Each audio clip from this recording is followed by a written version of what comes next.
Collaboration has always been there, but I think investment-driven economic integration is a very important area.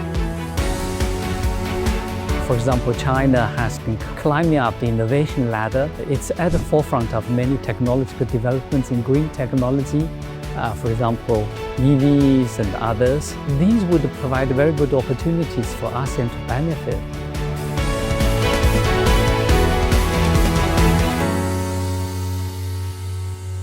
Overall, has economic growth in the ASEAN+3 region this year met your expectations?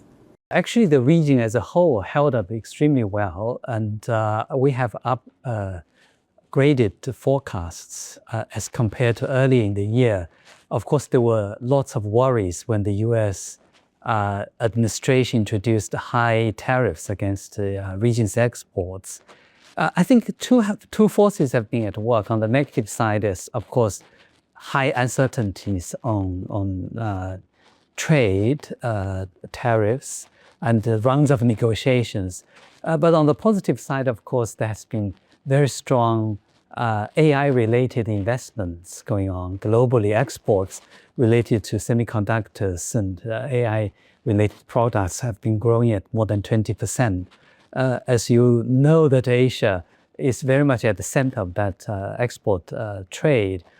So the economies have been able to benefit from that. So these sort of opposing forces have been at work, but overall, these economies have been doing well. And of course, policies have also supported. Half of the central banks lowered interest rates, and fiscal policy also provided targeted support. So overall, I think the region is doing reasonably well, but of course, we still have to be prepared for continued uncertainty. And of course, recently also there have been concerns about AI-related risks, whether there have been over-investments, but I think we're still at a reasonably early stage, and there will be still room for growth in AI-related investment.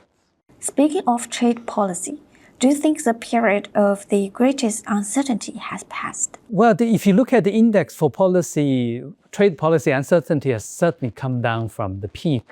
And many of the ASEAN economies, or also even Korea and Japan, have reached some sort of agreements with the US. But I don't think one should be complacent. I think these uncertainties will be with us for quite some time to come. And to some extent, I think it depends on the political developments within the US itself. I think that the administration has proven to the world that it can change policies quite quickly. So I think these uncertainties will be with us for quite some time to come. So far, how well do you think ASEAN+3 has handled the challenge of fragmentation? The concept of resilience is that you build up buffers, you have institutional arrangements that would put the economy in a good position when shocks happen, such as very high tariffs. The region did really well in the last round of monetary policy tightening. Remember that inflation went to very high levels during 2021, 22, and the major central banks hiked interest rates really very aggressively. And the region actually did pretty well. I think that's already a sign that the financial systems in the region have fairly good buffers. And this time around, I think the region are also talking very actively. I think it's going to be a process. But one bright spot is that, for example, China has been climbing up the innovation ladder. It's at the forefront of many technological developments in green technology, for example, EVs and others. These would provide very good opportunities for ASEAN to benefit. So it's going to be an FDI-led integration. I think it's going to be wider production networks, more integrated production networks in ASEAN.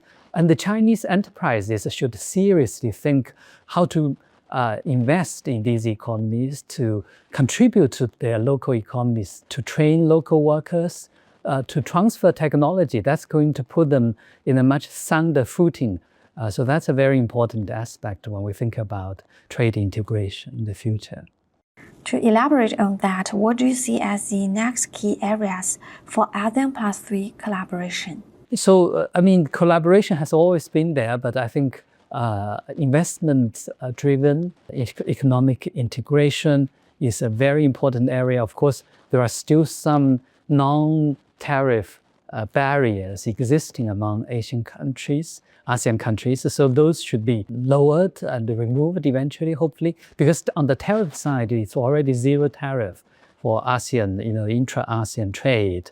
I think if investment-led production network integration can really scale up, that would be very positive for these economies in terms of productivity growth. Of course, financial integration is going to be very important when financial systems become more integrated that can support real economic development. And there could be also vulnerabilities. That's why we are also hoping to strengthen regional financial safety net. The Chiang Mai Initiative, multilateralization itself, has been set up in order to facilitate financial integration. And AMRO, of course, is the surveillance arm of this financial safety net. And we are doing a lot of work to strengthen this process. How do you see China's role in regional cooperation in recent years?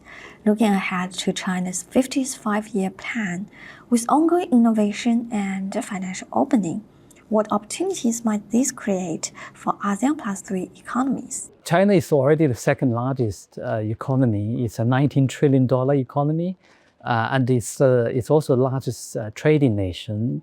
It's a very important source of supply. Its exports are very competitive. But in the future, for China to be a very strong economy, it should aim to become the largest source of imports, in the sense that it's the destination of many of the exports of the region. That would position the Chinese economy very well. So in order for Chinese imports from other parts of the world to be a good contributor, I think domestic demand in China has to be put on a much stronger footing, particularly consumption, household consumption. In order for that to happen, of course, we need to strengthen social security, but also to ensure that household income will continue to grow, real wages will continue to grow. That's really what's very important for the Chinese economy to be a very, very important player globally. Thank you. So do you see the AI boom as primarily a growth driver or a disruptive force for ASEAN+3 economies and investment? Well, I think in the longer term, certainly it's going to be a boost for productivity, growth. I think as I mentioned in the forum, in the panel, AI-related investments are quite strong. I think we have seen FDI commitments or applications in data centers and other related facilities are growing at more than 20-30%. And if those commitments become materialized, then we are going to see higher private investment in the period ahead. So I think we need to differentiate also between some froth in financial markets or AI-related investments and the real investment. I think we need to differentiate those two. Even if there is some correction in financial markets, I think as in the longer run, it's going to be AI-related investments will be beneficial. But what's important from the financial stability point of view is that we don't want to see very high leverage or leverage being built up in booming times. If many of these investments are financed by high leverage, then regulators should be quite concerned, because if there are corrections in the financial markets, leverage becomes binding, and that will be very detrimental to financial stability. So in the longer term, I think these are very positive developments, but in the short term, we need to manage the risks as well. Last but not least, as 2025 draws to close, looking ahead to 2026 and beyond, how do you view growth prospect for ASEAN+3? And what do you see as the key opportunities? Well, I think this is a world that's prone to shocks, and we have also seen signs of fragmentation. I think in the region there are very strong forces that believe integration will be the way to strengthen resilience. So I think 2026 will be a very crucial year for the region to really to strengthen integration efforts, to strengthen resilience. I think a practical approach or what I have called a plurilateralism, in the sense that groupings of countries, like-minded countries or coalitions of the willing to pursue certain policy objectives together. And hopefully we are not going to end up with blocks of countries that do not talk to each other. We think that this is really important to underpin the growth prospects. We still have a lot of people who have low incomes in the region. We need to see sustained productivity and the real wage growth to ensure the welfare of the people in the region. So it's very important to keep growth going.